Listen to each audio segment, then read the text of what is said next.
Revenge is not a valid motive, it's an emotional response. No, not vengeance. Punishment. Hot off the heels of Daredevil Season 2 and a brilliant outing for arguably its season's best character in Frank Castle, I thought I'd go back and give a rewatch to some of the old Punisher films.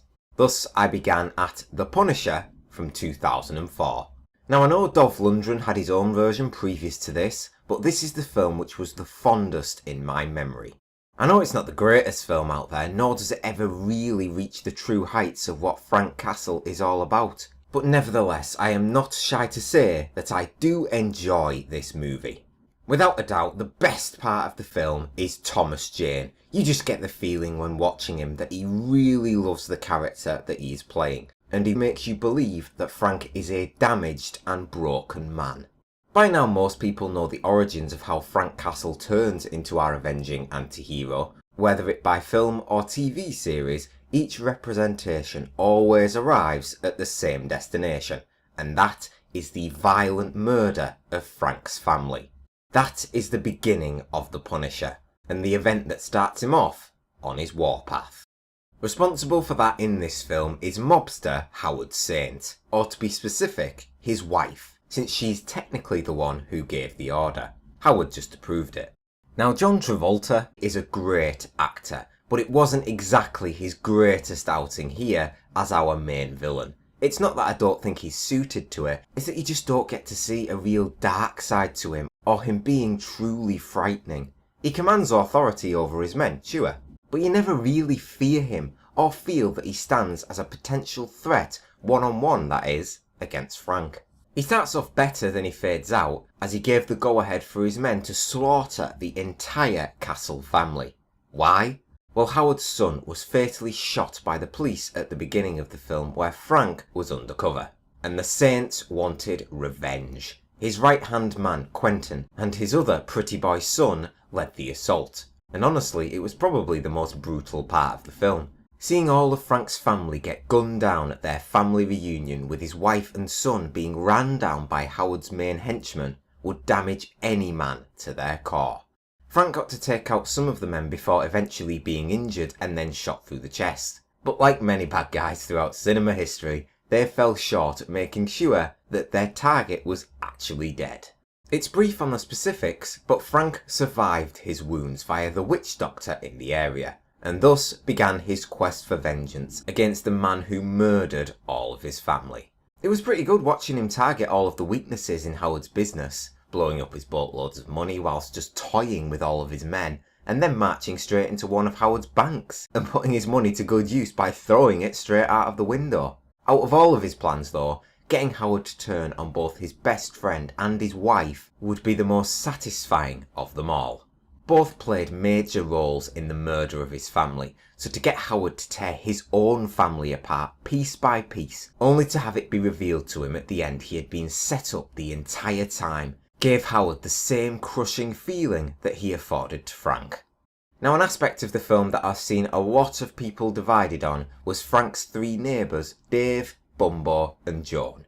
They provide the humour and eventual grasp of being able to care again for Frank, but they take up a hell of a lot of screen time. For me, probably too much. They first get introduced after Frank recovers from his injuries, but I just feel too much time was given to them at a vital part of the film, and that in part is what brings the film down a little. Don't get me wrong, they're not all bad. The scene where Dave holds out on giving any information to Quentin when he was being tortured was done well, whilst at the time Joan was hiding the barely conscious Frank in the elevator beneath them. That fight with the Russian though, wow, that is the definition of over the top. But admittedly it was fun.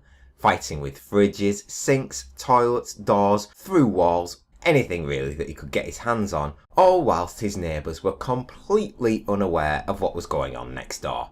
Kevin Nash certainly fit the physique for the towering Russian.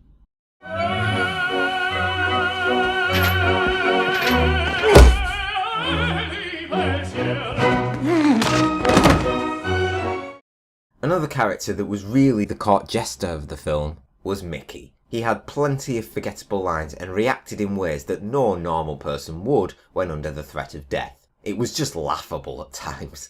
And that torture scene, you've got to ask yourself, would the Punisher, a man known for torture and brutality, really use a popsicle to get information from Mickey? And I think we all arrive at the same answer there. My overall verdict for 2004's version of The Punisher is a 7 out of 10. I enjoy it, and I've seen it plenty of times since its initial release. It's a good movie. Not exceptional or great, but good. Some may feel a 7 is a bit generous, but I like it, and the film certainly isn't without its moments. Frank's dark journey from start to finish, his crazy fight with the Russian, his careful, methodical planning and targeting of the Saints, and his final showdown with them where he takes every single last one of them out, are all parts which are done well. Also, I've got to admit, I love the film's theme as I feel it fits very well with the tone overall. Though I do completely understand those whom think the film is very mediocre, and it's not without its flaws. I suppose in a way the film sort of portrays Frank as a hero or a superhero rather than what he is in an anti-hero. The film honestly starts off more so on a stronger footing, as the first half an hour ends with the anguish and murder of Frank's family.